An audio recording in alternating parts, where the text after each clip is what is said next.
చేయడానికి వాళ్ళ లాభాపేక్ష కోసం, వాళ్ళ స్వలాభం కోసం భూగోళాన్ని సైతం భూమాతను సైతం హింసిస్తున్నది ఈ ప్రభుత్వాలు, కార్పొరేట్ శక్తులు అని చెప్పిన విషయం నేను మర్చిపోవచ్చు. అధికారం, ఈ అధికారం ఎవరిచ్చారు? నేను అడుగుతా ఉన్నాను. వాళ్ళు చెప్తా ఉన్నారు ఈరోజు కరెంటు మనకి చాలా అవసరం, గ్రీన్ ఎనర్జీ అవసరం అన్నారు. అవసరం లేదని ఎవరికి చెప్పడం లేదు. ప్రజలు లేని చోట అంతర్జాతీయ గ్రీన్ ఎనర్జీ కార్పొరేషన్ స్పష్టంగా చెప్పింది, ప్రజలు నివాసాలు లేని చోట, పంటలు పండని చోట మాత్రమే ఈ గ్రీన్ ఎనర్జీ పెట్టుకోవాలి అని అంతర్జాతీయంగా అన్ని దేశాలు అనుమతించేటువంటి సూత్రం అవునా కాదా చంద్రబాబు నాయుడు చెప్పాలని చెప్పగలుగుతా.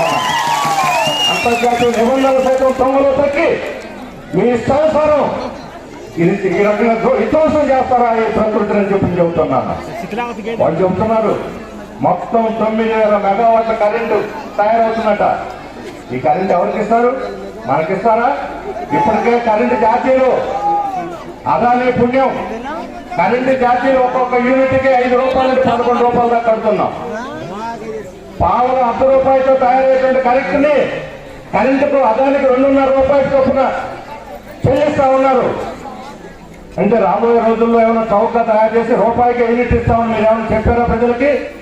ఇక్కడ ఉండే వాళ్ళకి ఉచితంగా ఇస్తున్నారా? 200 యూనిట్లో ప్రజలకు ఇస్తామని చెప్పిన మాటను కూడా పూర్తిగా నిలబెట్టుకుని అమలు చేయడం లేదు ఈ ప్రభుత్వాలు. ఇక్కడ ఉపాధి కల్పిస్తామంటున్నారు. ఇక్కడ ఈ ప్రాంతంలో ఇక్కడ పెట్టేటువంటి ప్రాజెక్టుకి 1800 మందికి ఉద్యోగాలు వస్తాయట. నేను సవాల్ చేస్తున్నాను ఒకటే మాట, ఇప్పటి వరకు మీరు పెట్టినటువంటి ఫ్యాక్టరీలో లేదా ప్రాజెక్టుల్లో ఎక్కడైనా మీరు అనౌన్స్ చేసిన ప్రకారం ఉద్యోగాలు ఇచ్చారా? ఇస్తే లెక్కలు చెప్పండి అని చెప్పి అడుగుతా ఉన్నా.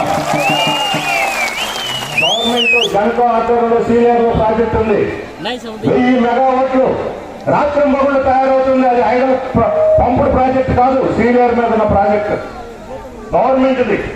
అక్కడే 250 మంది ఉన్నారు. 1000 మెగావాట్లు తయారయ్యే ఫ్యాక్టరీ ఆ విద్యుత్ ప్రాజెక్ట్ లో పని చేస్తున్నారు 250 మంది. అందులో గిరిజనులు 20 మంది. మరి మిగతా వాళ్ళంతా ఈ రాష్ట్రంలోని వివిధ ప్రాంతాల నుంచి వచ్చారు. వాళ్ళందరికీ ఉద్యోగాలు ఇవ్వడం మనం వ్యతిరేకించడం లేదు. కానీ ఇక్కడ గిరిజనులకి అయితే ఉద్యోగాలు ఇవ్వలేదు. 250 మందికి 1000 మెగావాట్లో ప్రభుత్వం దగ్గరే ప్రభుత్వ ప్రాజెక్టులోనే ఉద్యోగాలు వస్తాయి. ప్రైవేట్ వాళ్ళు ఇస్తారా? రేపు అన్ని ఉద్యోగాలు 200 కూడా ఇవ్వరు. 100, 150తో రాత్రి మగళ్ళు ఇప్పటికే జీవో తెచ్చారు. 8 గంటల పని విధానం ఎత్తేసి 13 గంటలు, 15 గంటలు, 16 గంటలు మా ఇష్టానుసారం వాళ్ళ శ్రమని రక్త మాంసాలు పిండి తోపిడి చేస్తామని ఈరోజు జీవో తెచ్చింది ప్రభుత్వం. అప్పుడు 250 మంది బదులు 100 మంది సరిపోతారు.